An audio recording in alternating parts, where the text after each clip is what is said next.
Hello, we're going to talk about the magnitude of a vector. And so if we think of a vector, let's call it b, and its components would be v sub 1, v sub 2, right? And then if I were to draw that vector in space, it would look something like this. And its components would be, if I draw a right triangle right here, we can see that v sub 1 would be this, our horizontal distance it has to travel, and v sub 2 would be our vertical distance to make this vector. And then we can use the Pythagorean theorem that to find the length of this, and that's what a magnitude is. But we notate it with vectors like this: the absolute value of v, right?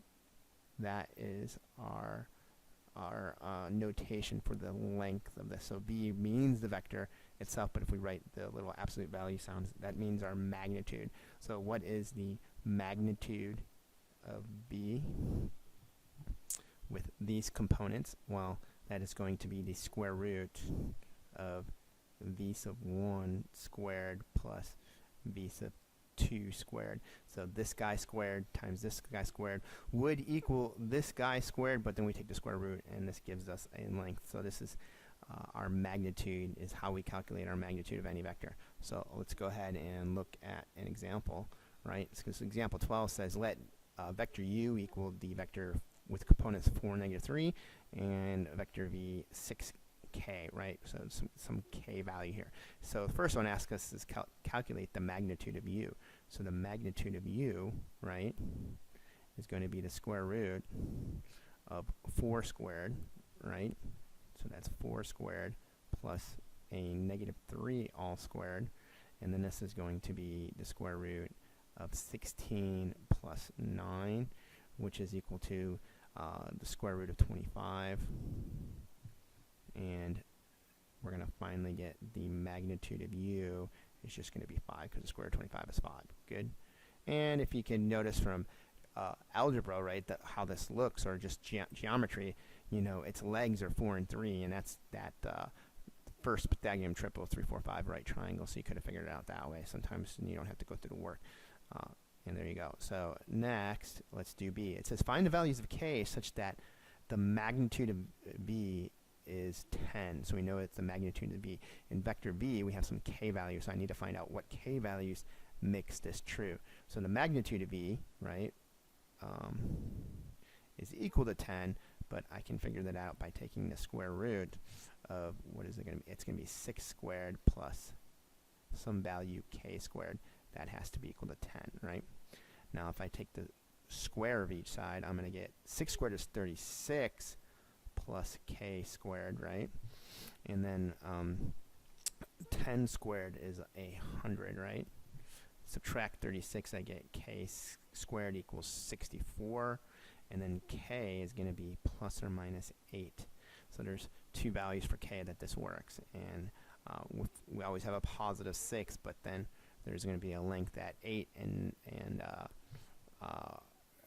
8 and -8 that make this value possible. So next, hello, in this example 13, it asks us let the points a be 3, 5, and b be the point -1, 3. Find the distance of ab. You could use, you know, from algebra, the distance formula, right? But we're going to go ahead and do this using vectors. So I know that the distance of AB, I can first find out the vector AB, right? And AB is going to be -1 minus 3, which is -4, and then 3 minus 5, which is -2, right? And then I can go ahead and find its magnitude of that vector, and that's going to be the square root of a -4 squared plus a -2 squared, right? And then that's going to be that's the square root of 16 plus 4, which is the square root of 20, and 5 times 4 is 20, so it's 2 square roots of 5, right? Now we do know that the distance formula 2 would be the square root of x2 minus x1 all squared plus y2 minus y1. You might have seen, I'm sure you've seen this before in a previous algebra class or geometry class, but we also could use vector algebra. So we're going to do b here, but we'll move over to this page right here, and it says we're going to figure out b now. It says, now given if P is the point xy, and if AP is equal to BP, express y in terms of x, and then state the geometric meaning of your result. So we know that these two segments have to be the same, right? So let's go ahead and figure out what vector AP would look like, right? Vector AP, right, this would be, we could say x minus 3, so we'd have x minus 3, and then we'd have y minus 5 would be the first direction vector, right? Good. And then we can figure out what BP is equal to, the vector BP, likewise, and it would be x plus 1, x minus a negative 1 is plus 1, and then y minus 3, right? Good. And we know that the lengths of these two vectors are, these two vectors have to be the same, right? AP is equal to BP, so we know that the magnitude of AP is going to be the same as the magnitude of BP, right? Good. And so I can go ahead and write down here, and then let's see, so this would be the square root of x minus 3 squared plus y minus 5 squared, right? That would be equal to the square root of x plus 1 squared plus y minus 3 squared, right? Good. So let's get a little bit more room here. Good. And here I can see I can square both sides and get rid of the square roots.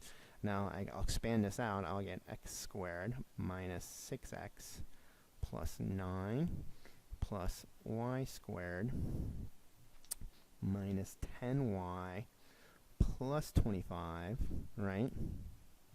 And here I'm going to expand that out. I'm going to get x squared plus 2x plus 1 plus y squared minus 6y plus 9. Good. And then now I can simplify. What's good here is if I notice that the x squareds are going to cancel, the y squareds are going to cancel, and let's get y to this side. So I'll add, if I add 6y this way, add 6y, that will cancel here.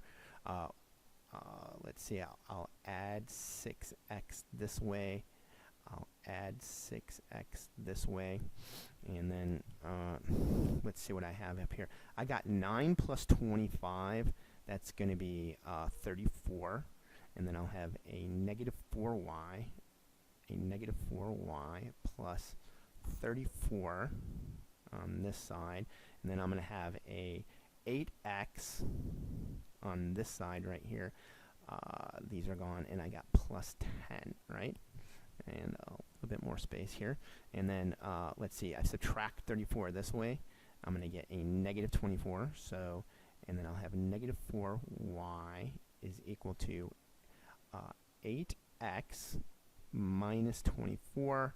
And then if I divide by negative 4, I'm going to get y is equal to negative 2x minus 6. And so I've got this result right here.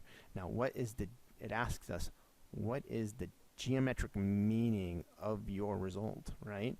Well, what does that mean? This is where P, these segments are equal, right? Whatever it was a PB, right? These points, right? These points were equal, right?